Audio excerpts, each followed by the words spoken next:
Hello दोस्तों, आप सभी का एक बार फिर से स्वागत है आपके अपने YouTube channel exams daily by Danish में। और मैं आज एक बार फिर से हाजिर हूँ। सीटेट का जो पेपर 1 था सितंबर 2016 में पूछा गया था, उसका सीडीपी का पोर्शन लेकर, बाल मनोविज्ञान बाल विकास एवं शिक्षा शास्त्र का पोर्शन लेकर इसमें जो है आपके 30 प्रश्न होने वाले हैं। तो अगर आप में से कोई मेरे चैनल पर नया है, मेरे चैनल को फर्स्ट टाइम विजिट कर रहा है, तो कृपया मेरे चैनल को सब्सक्राइब कीजिए, मेरी वीडियोज़ को लाइक और शेयर कीजिए और बेल आइकन को भी प्रेस कर दीजिएगा ताकि आगे आने वाली जो अपडेट है वो आपको मिल सके। तो एक बार फिर से ध्यान दीजिएगा, ये सीटेट सितंबर 2016 पेपर 1 बाल मनोविज्ञान का ये पोर्शन है जो कि मैं आपके सामने लेके आया हूँ। पहला प्रश्न देखिए, इसमें निम्नलिखित प्रश्नों के उत्तर देने के लिए सबसे सही उपयुक्त विकल्प चुनना है आपको। प्रश्न है, विद्यार्थियों में संप्रत्यय विकास को प्रोत्साहन संप्रत्यात्मक जो है और संप्रत्यय का मतलब होता है कॉन्सेप्चुअल, जो आप कॉन्सेप्ट सिखाते हैं ना बच्चों को, तो उस तरह के विकास को प्रोत्साहन देने के लिए निम्नलिखित में से कौन सी विधि सबसे प्रभावी है। पहला है, विद्यार्थियों को बहुत से उदाहरण देना और उनकी तर्क शक्ति का उपयोग करने के लिए प्रोत्साहित करना। ठीक लग रहा है ये। जब तक विद्यार्थी में वांछनीय संप्रत्यात्मक परिवर्तन न हो जाए तब तक दंड का उपयोग करना। क्या बात है, मैं हर बार बोलता हूँ ये दंड और इन सारी चीज़ों को आप निगेटिव उसमें रखिएगा, ठीक है। पुराने प्रत्ययों से किसी संदर्भ में बिना नए नहीं, ऐसा नहीं है। याद करने के लिए क्या कर, देखिए याद करने को एनसीएफ बार बार मना करता है, इसलिए सबसे सटीक ऑप्शन जो पहला है कि विद्यार्थियों को बहुत से उदाहरण दें, ठीक है, और उन्हें तर्क शक्ति का उपयोग करने के लिए प्रोत्साहित करना जो है, ये जब आप करेंगे तो कॉन्सेप्चुअल डेवलपमेंट जो है स्टूडेंट्स में होगा, ठीक है, याद रखिएगा। क्वेश्चन नंबर 2 लेते हैं। प्राथमिक विद्यालय के बच्चे उस वातावरण में सबसे प्रभावी ढंग से सीखेंगे किसमें। पहला, जहां मूल रूप से पढ़ने लिखने और गणित की संज्ञानात्मक कुशलताओं पर ही ध्यान दिया जाएगा। यहाँ पे ओनली आ गया, अगर ध्यान से देखिएगा ना, पर ही का मतलब है इसमें देखिए ओनली, जिस ऑप्शन में ओनली होगा सीटेट का ये एक समझिए कि की पॉइंट है कि जिस ऑप्शन में किसी भी क्वेश्चन के किसी भी ऑप्शन में अगर ओनली आ गया तो वो सही नहीं होगा, इसलिए ये सही नहीं है। जहाँ शिक्षक सारे अधिगमों में आगे होता हो और विद्यार्थियों को निष्क्रिय, अगर स्टूडेंट इनएक्टिव होगा, वो पार्टिसिपेट ही नहीं करेगा, तो क्या मतलब है पढ़ने का, सही नहीं है। जहाँ उनकी संवेगात्मक आवश्यकताओं की पूर्ति होती है और वे अनुभव करते हैं कि वे महत्वपूर्ण है, बिल्कुल सही बात है ये, ठीक है। जहाँ शिक्षक एकाधिकारवादी और अस्पष्ट आदेश देता है कि क्या करना चाहिए, नहीं, ये तो टीचर सेंटर्ड एजुकेशन हो गया ना, ठीक है, वो इंस्ट्रक्शंस देंगे लेकिन एज पर स्टूडेंट्स देंगे, सिर्फ और सिर्फ वही नहीं कि मतलब जो हम चाहें वही कर सकते हैं, जो टीचर चाहे वही कर सकते हैं, ऐसा नहीं होना चाहिए। आपका ऑप्शन नंबर जो 3 है वो यहाँ पे सही होगा। क्वेश्चन नंबर 3, एक बच्चा खिड़की के सामने से एक कौवे को उड़ता हुआ देखता है और कहता है एक पक्षी। इससे बच्चे के में से विचार के बारे में क्या पता चलता है। पहला है, बच्चे की स्मृतियां पहले से भंडारित है। सही बात है, स्मृति का मतलब होता है मतलब याददाश्त उसकी ठीक है, उसने कभी पहले चिड़िया देख रखी है तो वो चिड़िया को बता रहा है, ठीक है। बच्चे में पक्षी का प्रत्यय विकसित हो चुका है। सही बात है, जो कॉन्सेप्ट है बच्चे के अंदर कि ये जो है इस तरह की चीज़ चिड़िया होती है, वो कॉन्सेप्ट उसके अंदर डेवलप्ड हो चुका है, ठीक है ना, सही है। बच्चे ने अपने अनुभव को बताने के लिए भाषा के कुछ उपकरण का विकास कर लिया। सही बात है। अब उसने बोला एक पक्षी, मतलब भाषा के कुछ हिस्से का तो उसने विकास कर ही लिया ना, तो इसलिए ए बी और सी तीनों से, इसलिए आपका ऑप्शन नंबर जो फर्स्ट है वो बिल्कुल सही होगा।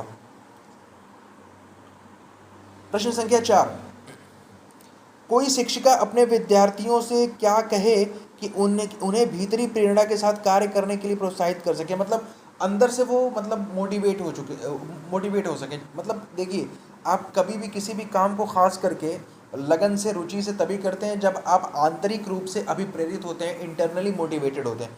तो एक शिक्षिका को क्या करना चाहिए। पहला है, काम जल्दी पूरा करो तो तुम्हें एक टॉफ़ी मिलेगी। अच्छा, इससे इसे करने की कोशिश करो, तुम सीख जाओगे, ये ज़्यादा सही लग रहा है। चलो इसे उसके करने से पहले समाप्त कर लो। नहीं, तुम उसके जैसे क्यों नहीं हो सकते, देखो उसने इसके लिए एकदम ठीक कर ली। देखिए, तुलना मत करिए, सारे बच्चे अलग होते हैं, तुलना बिल्कुल मत करिए। चलो इसे उसके करने से पहले समाप्त कर लो, नहीं, यहाँ पे भी कंपैरिजन कंपटीशन बढ़ा रहे हो, बिल्कुल नहीं। इसे करने की कोशिश करो, तुम सीख जाओगे, ठीक है, टॉफ़ी वॉफ़ी वाली बात नहीं। ऑप्शन नंबर 2 सही है इसमें। कोई शिक्षिका, प्रश्न संख्या 5 है, कोई शिक्षिका अपने विद्यार्थियों को अध्ययन करने हेतु आंतरिक रूप से उत्प्रेरित करने के लिए, मतलब इंटरनली जो है उसको मोटिवेट करने के लिए कैसे प्रोत्साहित कर सकती है? पहला, व्यक्तिगत लक्ष्य निर्धारित करने और उनमें निपुणता पाने में मदद देकर, साफ साफ दिखाई देने वाले इनाम देकर, उनमें चिंता और डर पैदा कर कर देखिए, पहली चीज़ तो चिंता और डर और प्रतियोगितात्मक परीक्षण इनको हटा दीजिए। साफ दिखाई दे पड़ने वाले इनाम देकर, जैसे टॉफी नहीं, अभी मैंने मना किया। ये जो है व्यक्तिगत लक्ष्य निर्धारित कर दीजिए, ठीक है, by supporting them in setting individual goals and their mastery, और उनमें उनकी मदद करें ताकि वो उस पर उनको महारत हासिल हो जाए। ये ऑप्शन ज़्यादा सही होगा, ठीक है ना। प्रश्न संख्या 6, किसी प्रारंभिक कक्षा में, प्रारंभिक का मतलब समझ रहे होंगे 1 to 5 की बात की जा रही है, स्टार्टिंग की बात की जा रही है, प्राइमरी उसकी बात की जा रही है। प्रभावशाली शिक्षक का उद्देश्य विद्यार्थियों को उत्प्रेरित करना होगा। दंडात्मक, देखिए फिर से दंड आ गया ना, दंड एकदम हटा दो, नेगेटिव वर्ड है ये। ऐसे काम करने के लिए जिससे परीक्षा के अंत में वे अच्छे अंक, सिर्फ अच्छे अंक पाना ही मतलब नहीं, ऐसा नहीं कि सिर्फ अच्छे अंक, ठीक है, ऐसा नहीं है। सीखने के लिए जिससे वे जिज्ञासु बने और सीखने के लिए ही सीखना पसंद करें, ठीक है ना, सीखने के लिए सीखना पसंद करें, बात समझिएगा। रट कर तो आप कभी भी नहीं बोल सकते, बिल्कुल गलत है। Option number 3 would be right. प्रश्न संख्या 7, निम्नलिखित में से कौन सा उदाहरण प्रभावशाली विद्यालय की प्रथा का है? व्यक्ति सापेक्ष अधिगम, प्रतियोगितात्मक, निरंतर तुलनात्मक मूल्यांकन और शारीरिक दंड की बात यहाँ पे की गई। तो मैं बता दूँ, इंडिविजुअलाइज जो लर्निंग होती है, व्यक्ति सापेक्ष अधिगम, ये सबसे सही ऑप्शन है। प्रतियोगिता आपको करानी नहीं है, निरंतर आप तुलना कर रहे हो, शारीरिक दंड नहीं होना चाहिए, ठीक है, बिल्कुल नहीं। विकास का सिर पदाभिमुख दिशा सिद्धांत व्याख्या करता है कि विकास किस प्रकार से आगे बढ़ता है। इसका सीधा सा है कि सिर पदाभिमुख का मतलब होता है कि सिर से पैर की ओर सीधा सीधा जो है ये आपका होता है, ठीक है ना। इसको बोलते हैं सेफेलोकॉर्टिकल प्रिंसिपल। भाषा विकास के लिए सबसे संवेदनशील समय निम्नलिखित में से कौन सा है? ये याद रखिएगा कि प्रारंभिक जो बचपन होता है, अर्ली चाइल्डहुड पीरियड जो होता है, ये बार बार मैं आपको बोलता आ रहा हूँ, सबसे सटीक चीज़ जो है इसमें वो यही है, सबसे सटीक ऑप्शन जो है आपका वो यही है, ठीक है ना। एक 6 वर्ष की लड़की खेल कूद में असाधारण योग्यता का प्रदर्शन करती है। उसके माता पिता दोनों ही खिलाड़ी हैं, उसे नित्य प्रशिक्षण प्राप्त करने भेजते हैं और सप्ताहांत मतलब वीकेंड में उसे प्रशिक्षण देते हैं। बहुत संभव है कि उसकी क्षमताएं निम्नलिखित दोनों के बीच परस्पर प्रक्रिया का परिणाम होंगी। किसका? जब भी बात इस तरह की आ जाए तो याद रखिएगा, आनुवंशिक और पर्यावरण जो उसको मिल रहा है माहौल, एक तो उसके माता पिता हैं तो उसको जीन्स में मिला हुआ है, दूसरी चीज़ की उसको बाहर भी माहौल इस तरह से दिया जा रहा है, उसकी ट्रेनिंग कराई जा रही है, उसके वालिदैन, उसके माता पिता खुद ही मतलब रह चुके हैं, इस वजह से जो है ये आनुवंशिकता मतलब हेरिडिटी और इन्वायरमेंट दोनों का इफेक्ट है, सीधा सा है ये बिल्कुल। प्रश्न संख्या 11, निम्नलिखित में से कौन से समाजीकरण के गौण वाहक हो सकते हैं? गौण का मतलब सेकेंडरी समझिएगा। विद्यालय, और देखिए विद्यालय जो होता है वो होगा, परिवार जहाँ पे आ जाए याद रखिएगा, परिवार वो प्राथमिक होता है। एक बात का ध्यान दीजिएगा, परिवार जिसमें है ये नहीं होगा, ये नहीं होगा, क्योंकि देखिए इसमें ये है, ठीक है ना। तो बोला जा रहा है कि जिसमें परिवार आ जाए, देखिए विद्यालय और पास पड़ोस तो चल जाएगा। 11 का जो है ये ऑप्शन नंबर 4, जिस ऑप्शन में क्या नाम है परिवार आ जाए, तो परिवार हमेशा प्राथमिक कारक है, समाजीकरण का, सोशलाइजेशन का प्राइमरी कारक होता है, ठीक है ना। और विद्यालय जो होगा वो सेकेंडरी होगा। लेकिन यहाँ पे देखिए विद्यालय और पास पड़ोस अगर डाल दिया गया सिर्फ, तो यही ऑप्शन सही है, क्योंकि इसमें देखिए परिवार आ रहा था, यहाँ पे भी परिवार है, यहाँ पे भी परिवार है, इसलिए ये 1 2 3 सही नहीं होगा, ठीक है। 12वां, लेव वाइगोस्की के अनुसार संज्ञानात्मक विकास का मूल कारण है, मतलब जीन पियाजे ने कुछ और बताया है, लेव वाइगोस्की ने कुछ और बताया। तो लेव वाइगोस्की के अनुसार जो है जो कॉग्निटिव डेवलपमेंट होता है उसका जो प्राइमरी कॉज है वो क्या होगा? पहला है आपका मानसिक रूप से स्कीमा का समय उद्दीपक। यहाँ पे जानते हैं इन्होंने जो बताया है सही में, तो इन्होंने बताया है ये वाला उद्दीपक अनुक्रिया युग्मन, मतलब जो स्टिमुलस और रिस्पॉन्स होता है उसका जो पेयरिंग है उन्होंने ये बता रखा है, ठीक है। माफ़ कीजिएगा, एक मिनट नहीं, हाँ, संतुलन, सामाजिक, सोशल इंटरेक्शन है, माफ़ कीजिएगा, जल्दबाजी में थोड़ा सा गलती हो गई। सोशल इंटरेक्शन बताया इन्होंने। लेव वाइगोस्की के अनुसार जो संज्ञानात्मक विकास का जो मूल कारण है वो समाज के साथ जो है अन्योन्य क्रिया, मतलब जब आप सोशल इंटरेक्शन करेंगे तो उससे जो है आपका कॉग्निटिव डेवलपमेंट होगा, ठीक है ना। 13, किसी बच्चे को दिया गया विशिष्ट उत्तर, किसी बच्चे को दिया गया विशिष्ट उत्तर कोहलबर्ग के नैतिक तर्क के सोपानों की विषय वस्तु के किस सोपान के अंतर्गत आएगा? इसको समझिएगा, ये जो क्वेश्चन पूछ रहा है ना कि अगर ये विशिष्ट उत्तर जो दिया गया है ये कौन सा, जो कोहलबर्ग के जो नैतिक विकास का जो सिद्धांत है ना उसकी कौन सी वाले स्टेज में आएगा।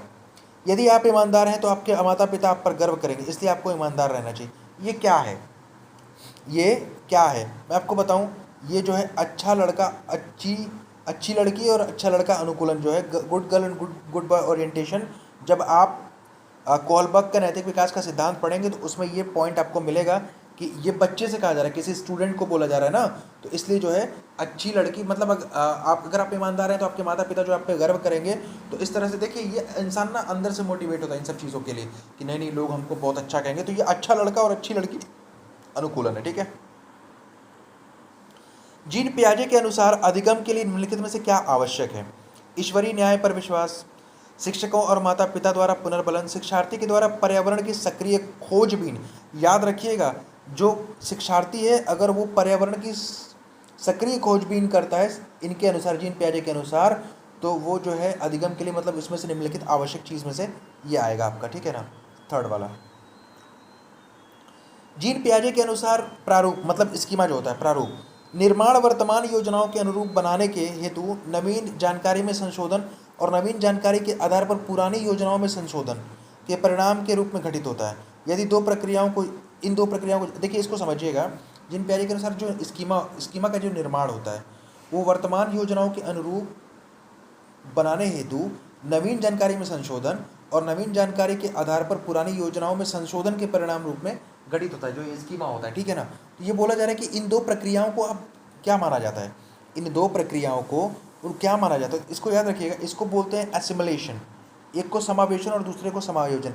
यहाँ पे देखिए निर्माण में वर्तमान योजनाओं के अनुरूप बनाने तो नवीन, जब नई करेंगे ना तो उसमें एसिमुलेशन बोलते हैं, और जब समायोजन करते हैं, देखिए यहाँ पे समायोजन संशोधन की बात की गई है तो उसमें समायोजन होता है, इसलिए इसको आप एसिमुलेशन और एकोमोडेशन के रूप में जानेंगे, ठीक है ना।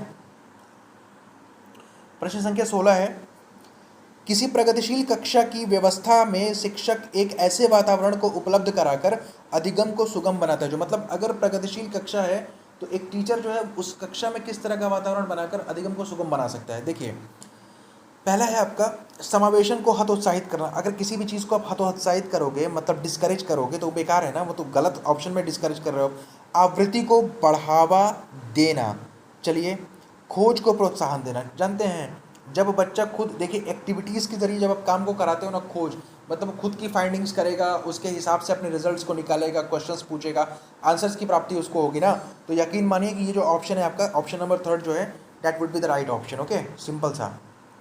हार्वर्ड गार्डनर का बहुबुद्धि सिद्धांत बताता है, मल्टीपल इंटेलिजेंस की थियरी है हार्वर्ड गार्डनर की, वो क्या बताती है? शिक्षक को चाहिए कि विषय वस्तु को वैकल्पिक विधियों से पढ़ाने के लिए बहुबुद्धियों को एक रूपरेखा की तरह ग्रहण करे। अच्छा, सही लग रहा है ये। क्षमता भाग्य है और एक अवधि के भीतर नहीं बदलती। एबिलिटी इज डेस्टिनी, अरे नहीं यार, इसको चेंजेस इसमें लाए जा सकते हैं। हर बच्चे को प्रत्येक विषय 8 भिन्न तरीकों से पढ़ाया जाना चाहिए ताकि अरे नहीं, ऐसा नहीं है। बुद्धि को केवल, जिसमें केवल आ जाए वो वैसे ही गलत है, इसलिए आपका फर्स्ट ऑप्शन सही है। 18वां है, कोई 5 साल की लड़की एक टी शर्ट को तह करते हुए अपने आप से बात करती है। लड़की द्वारा प्रदर्शित व्यवहार के संदर्भ में इनमें से कौन सा कथन सही है? अब ऐसा मत कहना कि लड़की पागल हो गई है, कोई अगर अपने आप से बात कर रहा है तो ऐसा कुछ नहीं है, ठीक है। अब देखिए मैं आपको बताऊं, जीन पियाजे इसकी व्याख्या सामाजिक अन्योन्य क्रिया के रूप में करेगा और ले वाइगोस्की खोजबीन, नहीं, खोजबीन तो पियाजे साहब मानते हैं ना, गलत है। जीन पियाजे और ले वाइगोस्की इसकी व्याख्या बच्चे के द्वारा अपनी माँ के अनुकरण के रूप में, नहीं, ऐसा कहीं कुछ नहीं कहा गया है। जीन पियाजे और ले वाइगोस्की इसकी व्याख्या बच्चे के विचारों को अहम केंद्रित, नहीं, जीन पियाजे इसे अहम केंद्रित, हाँ, जीन पियाजे जिसे इसको जो है ईगो सेंट्रिक कहेंगे, और ले वाइगोस्की इसकी व्याख्या बच्चे के द्वारा निजी भाषा से अपनी क्रियाओं को नियमित करने के प्रयास के रूप में। ऑप्शन नंबर 4 सही है इसमें, ठीक है ना। जब बच्ची अगर खुद से बात कर रही है तो जो जीन पियाजे उसको ईगो सेंट्रिज्म बोलते हैं, और जो ले वाइगोस्की वो कहते हैं कि इसकी व्याख्या बच्चे द्वारा निजी भाषा में अपनी क्रियाओं को नियमित करने के प्रयासों के रूप में करेगा, ये सही है। देखिए 19 है आपका, लिंग है। सहज गुण सामाजिक संरचना, जो लिंग है ना, जेंडर जो है वो एक सोशल कंस्ट्रक्ट है, ठीक है ना, सोशल कंस्ट्रक्ट है। बायोलॉजिकल सत्ता मत कहिएगा, बायोलॉजिकल एंटिटी नहीं है ये। जो लिंग है, जो जेंडर बनाया गया है, ठीक है ना, जेंडर की हम बात कर रहे हैं, हम सेक्स की बात नहीं कर रहे हैं, जेंडर की बात कर रहे हैं, ठीक है ना। ले वाइगोस्की के समाज संरचना सिद्धांत में दृढ़ विश्वास रखने वाले शिक्षक के नाते आप अपने बच्चों का आकलन के लिए निम्नलिखित में से किस विधि को वरीयता देंगे। मतलब ले वाइगोस्की जो है समाज संरचना सिद्धांत में दृढ़ विश्वास रखते थे, तो अगर आप उनके सिद्धांत में रखने के नाते, मतलब अगर आप उनके इस सिद्धांत में विश्वास रखते हैं, एक अध्यापक हैं, तो उसके नाते आप बच्चों के आकलन में निम्नलिखित में से किस विधि को वरीयता देंगे। पहला ऑप्शन है तथ्यों पर आधारित प्रत्यास्मरण के, मतलब फैक्ट बेस्ड रिकॉल क्वेश्चंस, वस्तुपरक बहुविकल्पी प्रकार के प्रश्न, कोलैबोरेटिव प्रोजेक्ट्स, स्टैंडर्डाइज्ड टेस्ट, ठीक है। तो मैं आपको बता दूं कि उन्होंने जो कहा था, ये कोलैबोरेटिव जो प्रोजेक्ट होता है ना, ले वाइगोस्की के अनुसार ये वाला जो है, ये वाला सही है, ठीक है। अपनी कक्षा की वैयक्तिक भिन्नताओं से निपटने के लिए, मतलब जो क्लास में जो बच्चे होते हैं ना, उनमें बहुत सारा इंडिविजुअल डिफरेंसेस पाए जाते हैं, सारे एक जैसे नहीं होते हैं। तो शिक्षक को क्या करना चाहिए, बच्चों से बातचीत करे और उनके दृष्टिकोण को महत्व दे। बिल्कुल सीधा सा यही मिल गया, सबसे सटीक ऑप्शन है ये। विद्यार्थियों के लिए कठोर नियमों का, नहीं सर, कहाँ कठोर नियमों का पालन करें। शिक्षण और आकलन के समान और मानक तरीके हों, बच्चों को उनके अंकों के आधार पर अलग, नहीं, ऑप्शन नंबर फर्स्ट सही है इसमें। 22, आकलन उद्देश्यपूर्ण होता है यदि यह केवल, जहाँ केवल आ गया वो हो गया पेवल, उसको हटा दो। विद्यार्थियों की उपलब्धियों में अंतर करने के लिए, नहीं। तुलनात्मक अध्ययन की जहाँ मूल्यांकन की बात की जाए, बिल्कुल गलत है। इससे विद्यार्थियों में भय और तनाव का संचार हो, नहीं यार, आप उनको स्ट्रेस दोगे, किस तरह का ऑप्शन है ये। इससे विद्यार्थियों और शिक्षकों को प्रति फीडबैक मिलता है ना, आकलन से फीडबैक मिलता है, कितना सीखा, क्या क्या हमको और आगे करना है, किस किस पर्टिकुलर, मतलब उसके लिए क्या क्या हम कर सकते हैं, ठीक है ना, ऐसे होता है। राष्ट्रीय पाठचर्या की रूपरेखा एनसीएफ 2005 के अनुसार शिक्षक की भूमिका है सुविधादाता, एकदम सिंपल सा है कि वो फैसिलिटेटर के रूप में काम करता है, इसमें ज़्यादा सोचने की ज़रूरत नहीं है। Teacher is working as a facilitated for the students, ठीक है, याद रखिएगा। अनुसंधान सुझाते हैं कि एक विविध कक्षा में अपने विद्यार्थियों से शिक्षिका की अपेक्षाएं विद्यार्थियों के अधिगम, मतलब जो रिसर्च है वो रिसर्च सजेस्ट करती है कि एक, मतलब विविध कक्षा में, बात समझ रहे हैं ना, एक डाइवर्स क्लासरूम में विद्यार्थियों से शिक्षिका की अपेक्षाएं विद्यार्थियों के अधिगम, अब क्या है, के साथ संबंधित नहीं माना चाहिए, जाना चाहिए, पर कोई प्रभाव नहीं छोड़ती, पर बिल्कुल सही बात है, जो है 24 का सी होगा कि जो है ये एक महत्वपूर्ण प्रभाव छोड़ती है। बात समझ में आ रही है, इसको 2 बार रीड करिएगा, समझ में आ जाएगा। विशेष आवश्यकताओं वाले बच्चों को शामिल करना, विद्यालयों पर भार बढ़ेगा, शिक्षण के प्रति दृष्टिकोण, विषय वस्तु और धारणा पर परिवर्तन की अपेक्षा रखकर एक काल्पनिक लक्ष्य है जिनमें, नहीं। 2 जो है इसका सही ऑप्शन है कि शिक्षण के प्रति दृष्टिकोण, विषय वस्तु और धारणा परिवर्तन की अपेक्षा रखता है। अगर हम विशेष आवश्यकता वाले बच्चों जो फिजिकली डिजेबल वगैरह होते हैं ना, अलग टाइप के, उनकी बात की जा रही है यहाँ पे।